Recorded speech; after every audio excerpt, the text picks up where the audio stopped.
মামা বাড়ি ঘুরতে আসার আজকে হচ্ছে তৃতীয় দিন, বাড়ি যাওয়ার পালা। সকালবেলা ডলার ওর বাবা গুছিয়ে নিয়েছে। সুপ্রভাত বন্ধুরা, তোমরা কেমন আছো? মিনি লাইফ অফ মল্লিকা চ্যানেলে তোমাদের অনেক অনেক ভালোবাসা। আবার একটা নতুন ভিডিও নিয়ে চলে আসলাম। আজকে তো মামা বাড়িতে লাস্টের দিন, মানে আমিও যাব কিন্তু বিকেলবেলা। ছোটো মেয়ের খুব আর্জেন্ট একটা প্রজেক্ট দিতে হবে, সেই কারণেই ছোটো মেয়ে গুছিয়ে নিয়েছে আর ওর মামি ওর জন্য চাউমিন করে দিচ্ছে। আর ও বললো মা মামা বাড়ি আবার কবে আসবো না আসবো, তা আমাকে একটু মামার গাছগুলো আর একটু দেখে আসি। তো এই সকালবেলা এই সময় রোদটা খেতে বেশ ভালোও লাগে। আর ওই দিকটা যেহেতু একটু ফাঁকা ফাঁকা, তো বেশ ঠান্ডা পড়ে গেছে। তো মেয়েকে নিয়ে একটু ছাদে ঘুরু ঘুরু করে আসলাম, আর আমি একটু গায়ে রোদ লাগিয়ে আসলাম। বেশ ভালো লাগছিল। ঘরে তো থাকলে দেখো কাজকর্মর মধ্যে থাকি, এখানে তো রিল্যাক্সে থাকছি, কিছু কাজ করতে হচ্ছে না, করতে দিচ্ছে না।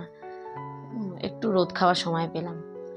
তারপরে উঠে গেছে পুচকিটা। আর পুচকিটা কি বলছে বলো তো? ওকে আমি এসে যেহেতু দেখেছি ক্যামেরা অন করেছি, বলছে আমি আবার ঘুমাচ্ছি মিছিমিছি, তুমি এবারে বলো। উঠে গেছে সোনা।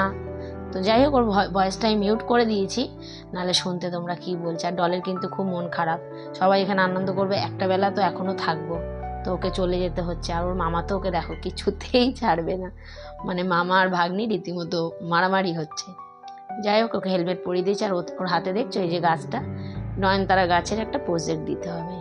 তো যাচ্ছে ওর বাবার বাইকে করে, ওর বাবাই মানে গুছিয়ে টুছিয়ে পাঠিয়ে দেবে। আর খুব চিন্তাতেও আছি, কারণ সোদপুর থেকে ডাল্লাভ যাবে বাইকে করে, মানে আর পিছনে এত পিঠে একটা ব্যাগ। যাই হোক, ঠাকুর করে ভালোভাবে পৌঁছে গেছে, ফোন করেছিল পৌঁছে। তারপরে ওর মামি জানি না ওখান থেকে কি বার করছিল, হয়তো বাসন কুসন কিছু একটা বার করছিল। আমরা টিফিন খাচ্ছি। টিফিনে আজকে আলু চচ্চড়ি করেছিল, রুটি করেছিল, সঙ্গে ছিল পেঁয়াজ। গল্প করতে করতে খাচ্ছিলাম। টিফিন খাওয়ার পর মেয়ের এই ড্রেসটা অনেকদিন আগে কিনেছিল, তোমরা হয়তো দেখেছো। তো এটা ওর তো বড় হয়েছে, তো নিয়ে এসেছিলো। মামি যেহেতু টেলারিংয়ের কাজ খুব ভালো জানে, ওর মামি ব্লাউজ ট্লাউজ সব বানাতে পারে, তো মামি কেটে ওর মাপ করে সুন্দর করে কিন্তু সেলাই করে দিয়েছে। ওর ইচ্ছা এটা বার্থডেতে পরবে। তারপরে ও ঝটপট করে রান্নাও সেরে দিয়েছে, কারণ এখন বেলা ছোট, আমাকেও ফিরতে হবে। ছোটো মেয়ে স্কুল থেকে চলে আসবে। রান্নায় করেছিল যে লোটে মাছ, ডাল, উচ্ছে চচ্চড়ি, মাছের তেল, অনেক কিছু করেছিল। তো খাওয়া দাওয়া করে একটু বিশ্রাম নিয়ে তারপর আমরা বেরাবো। আর উচ্ছে চচ্চড়িটা না খুব ভালো করেছিল, মিষ্টি মিষ্টি, বেশ ভালো লাগছিল। মনে হচ্ছিল না উচ্ছের তরকারি খাচ্ছি।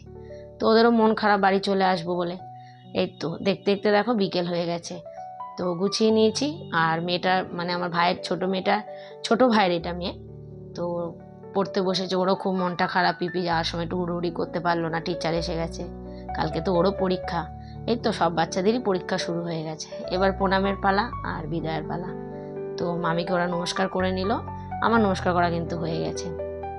আর ওর মামিরা তো নমস্কার নিতেই চায় না। ওটা আমার মামি, এটা ওর মামি। তো যাই হোক, ওদের সঙ্গে বন্ধুর মতোই মেশে। আমরা হয়তো পাইনি সেটা, মামির সঙ্গে হয়তো বন্ধুর মতো মিশেছি, কিন্তু মামাদের সাথে সেরকম আমরা মিশিনি, মানে ভয়ে ভয়ে পেতাম। কিন্তু ওরা খুব বন্ধুর মতো মেশে, এটাই ভালো আমি মনে করি।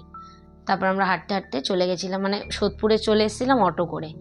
তারপর ওখান থেকে হাঁটতে হাঁটতে আবার দুটো অটো পাল্টে এসেছি, কারণ একটু টুকটাক জিনিসও দিয়েছিল, সেগুলো নিয়ে এসেছিলাম।